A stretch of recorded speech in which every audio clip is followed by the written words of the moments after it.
Hi friends, and welcome to the new video. I've got my new Otary kit that I'm going to be demoing for you today and our video. 5 sight reading tips.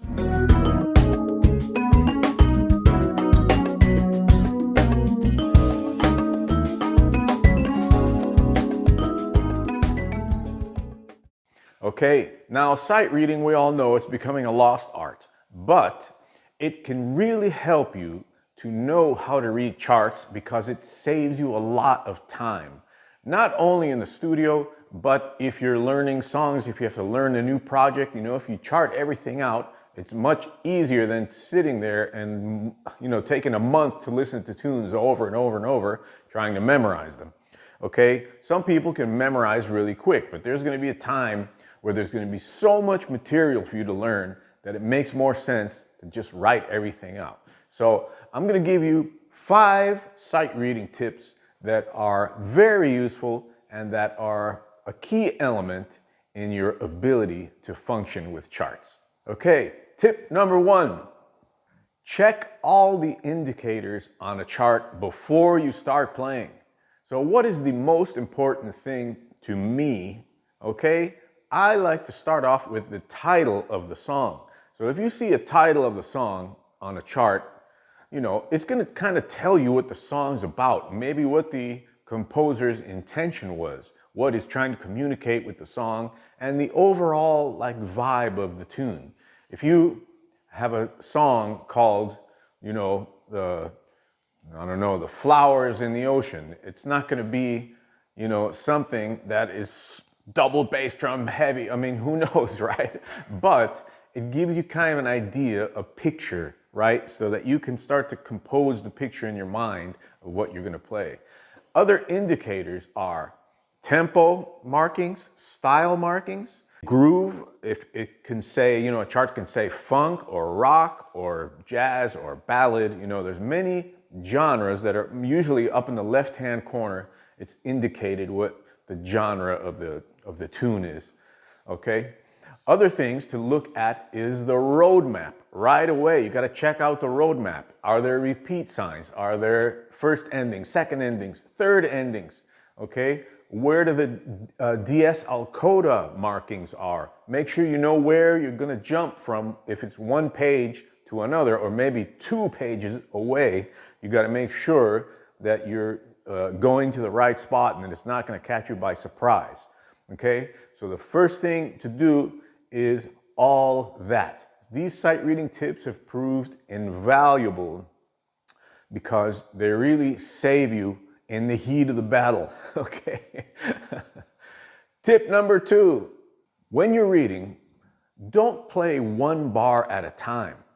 One of the biggest mistakes I see is people treating a chart as if they were treating a book of exercises, right? Like reading exercises. In reading exercises, you'll sit there on your pad or wherever, and you'll tap out the rhythms one bar at a time. In sight reading a chart, you cannot do that. That's not what you do. You read possibly 8 bars at a time, 8 measures at a time, 2 lines, 3 lines. If you see, for example, on a chart that it says play 8 measures, you don't sit there and read that measure that's going by, or you don't keep your eye on the place that it says play 8 measures.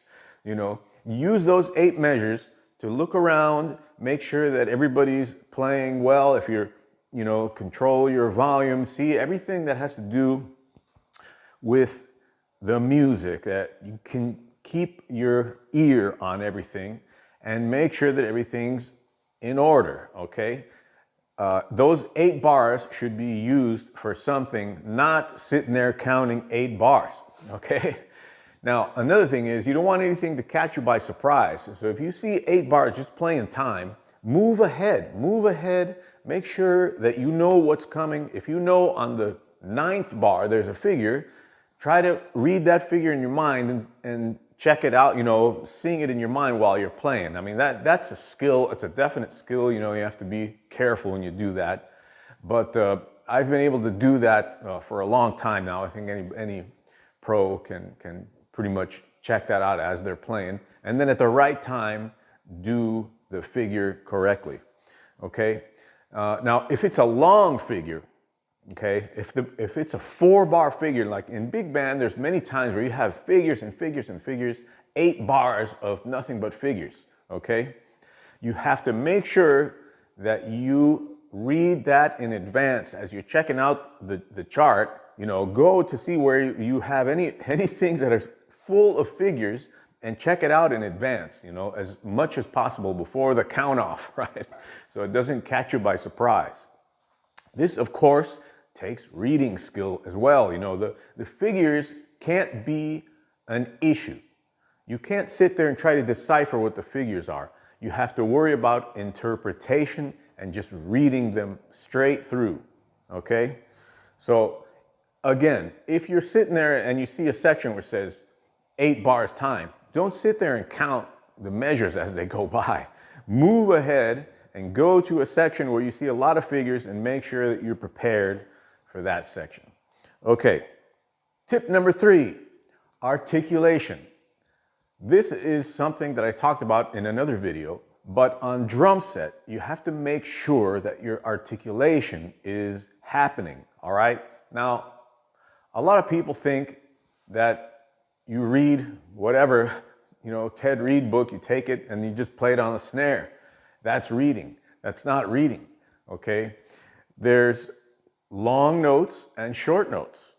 In a piece of music, you as a drummer have to make those durations happen, okay? You have to know what are short notes, what are long notes on the kit. How do you put that across, right? There's a lot of things to think about when you're thinking about articulation. Drumming is not just about keeping a beat and smashing cymbals where you see a figure, right? You have to know about articulation so the music can come across the way it was intended.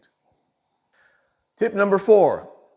This is something my teacher told me, Steve Houghton, okay?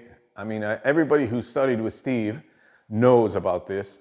Can't sing, can't play, okay? If you cannot sing the figures, if you're sitting there trying to figure out what a dotted quarter note and then a eighth note is, then you're in big trouble, okay? You already need to know what that is. You have to be able to sing that no matter what time signature you're in, okay?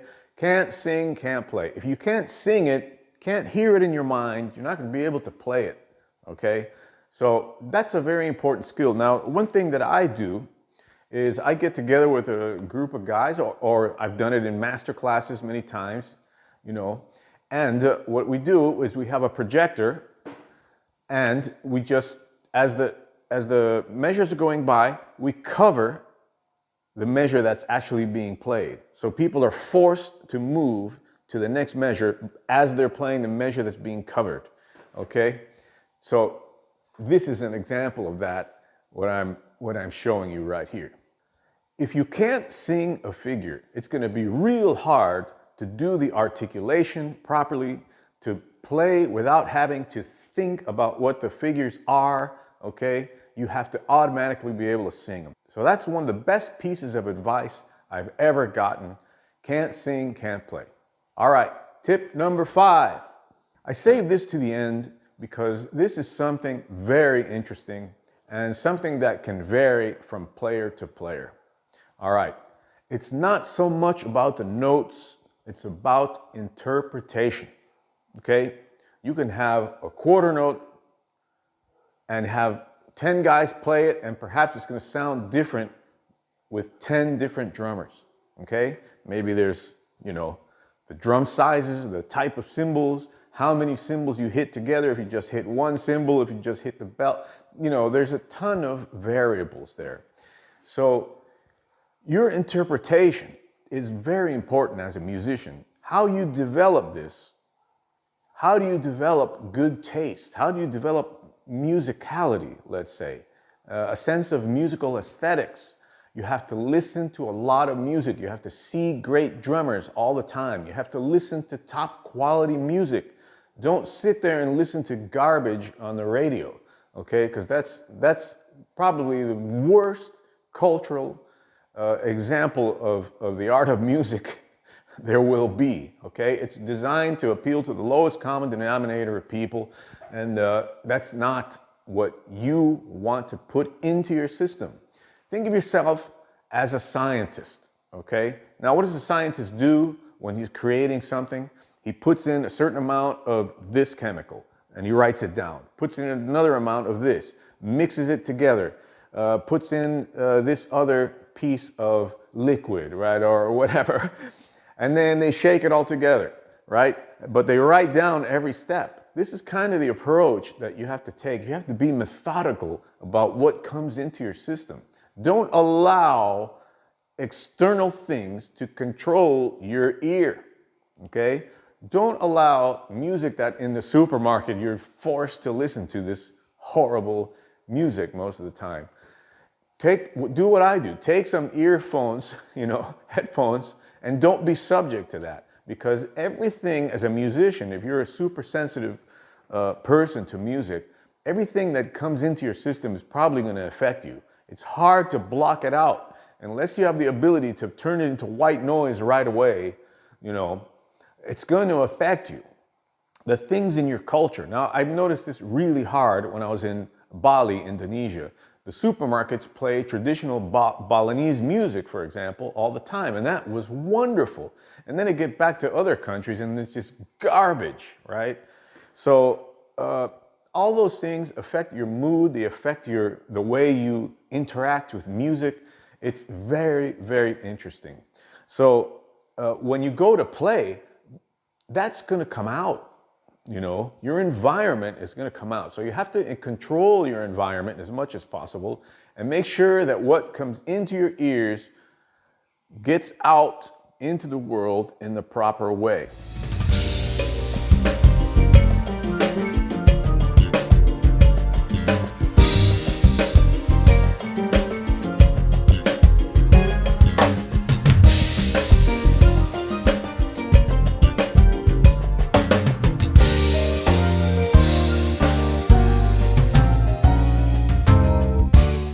One, two, three.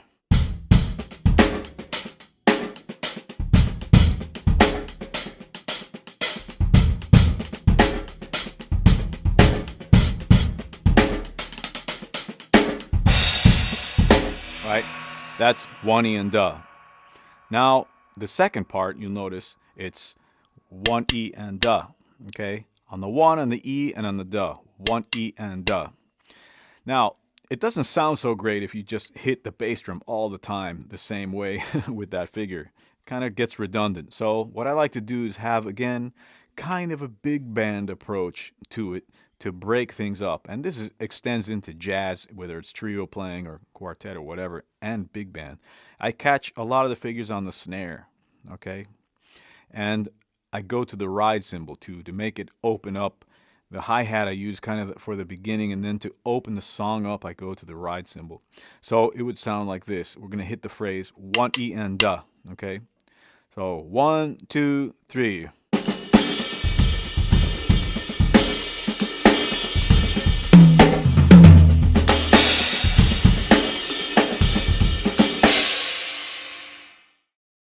So it's not so much about the notes as it is about interpretation. Obviously, a composer has an intention when he writes out the notes, right? And you have to respect that as much as possible.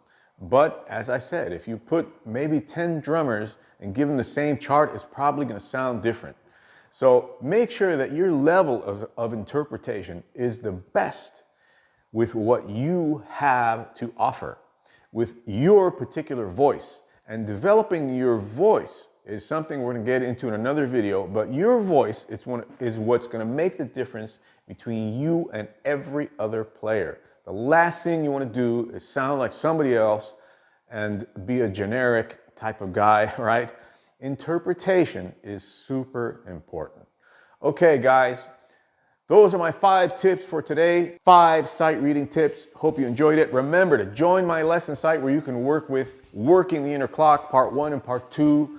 An amazing chart reading method like no other method in the world, okay? It's not just about hitting figures. It's a complete system of interpretation, vocabulary, playing time, developing fills, setups, everything, okay? So See you on the site. Thanks for watching.